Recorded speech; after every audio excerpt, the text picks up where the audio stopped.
Imagine stumbling upon a map that could lead to billions in buried treasure, etched not on paper, but on actual sheets of copper, hidden away for over 2,000 years.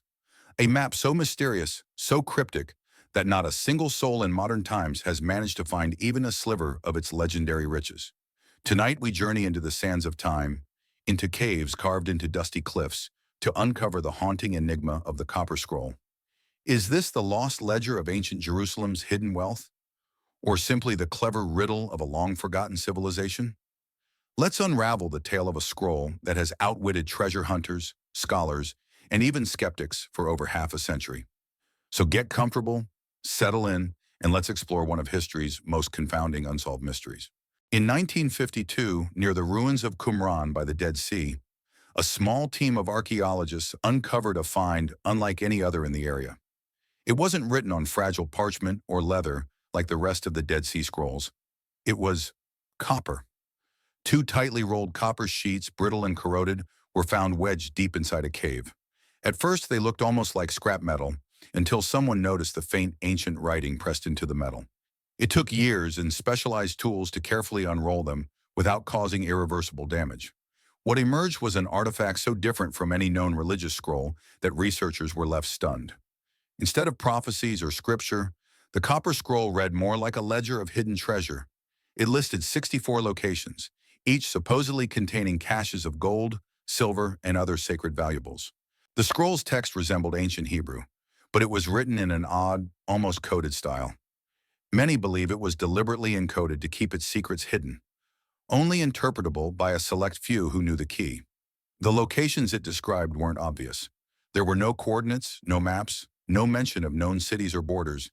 Instead, it referenced things like the third cistern by the courtyard in the Valley of Ahor, or under the steps at the entrance of the tomb.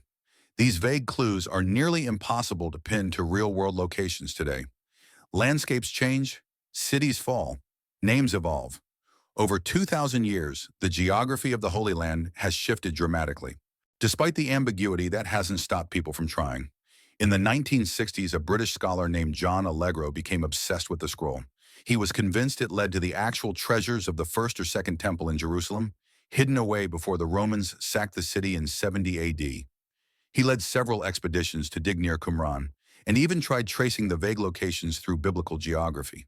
But nothing ever surfaced, not a single coin or artifact. More recently, in the 1990s and early 2000s, private treasure hunters funded expensive digs, some of which bordered on illegal. Again, no treasure, only ruins and disappointment. One anonymous Israeli man claimed in 2005 that he had uncovered a small stash of silver near the described valley pool. But the site turned out to be a modern irrigation trench, and the silver was determined to be from the Ottoman era, not ancient. It's as if the scroll is toying with us, like a siren song, calling people toward a fortune that may never have existed. So what is this mysterious document? Some historians believe it was created by the Essenes, a reclusive Jewish sect that lived near Qumran. They're thought to have written the other Dead Sea Scrolls and might have hidden temple treasure during the Roman invasions. Others suggest the scroll is much older, possibly even linked to the first Temple of Solomon, destroyed centuries earlier by the Babylonians. And then there's a more skeptical camp. These scholars argue that the Copper Scroll is pure allegory, symbolic, perhaps ritualistic, meant to guide spiritual seekers rather than treasure hunters. One wild theory even suggests the scroll was planted deliberately as a test of faith, to see who would chase after gold and who would seek deeper meaning. The truth? We still don't know. Every year, new technologies in satellite imagery and underground scanning bring us closer to answers, yet the treasure itself remains out of reach. Here's a detail often overlooked. Why was the scroll written on copper in the first place? Copper is tough to work with. It requires heat, pressure, and skill. It's durable but not easy to engrave. Whoever created this document wanted it to last. This wasn't a temporary note or a secret passed in haste. It was built to survive centuries, even millennia. That alone suggests the authors saw immense value in its content. Whether literal treasure or symbolic wisdom, it was meant to endure long after its creators were gone.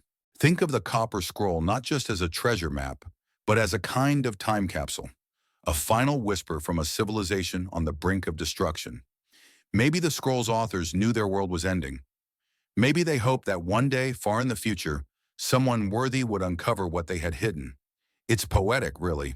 The idea that ancient people might choose not just to hide their riches, but to communicate through time with those who came after them. It makes you wonder, what would you leave behind if you knew your entire way of life was about to vanish? In the end, maybe the Copper Scroll's greatest treasure isn't gold or silver at all. Maybe its true value lies in the questions it raises, the mysteries it preserves, the ancient voices it echoes. It connects us to a past we barely understand, and to people who feared, hoped, and dreamed just like we do today. Whether it's a hoax, a riddle, or a real map to hidden riches, the Copper Scroll remains a haunting reminder of how much we've lost to time and how much still waits to be rediscovered. So tonight, as you drift into sleep, remember this. Some mysteries aren't meant to be solved quickly. Some are designed to endure, etched not just into metal, but into the human imagination. Good night.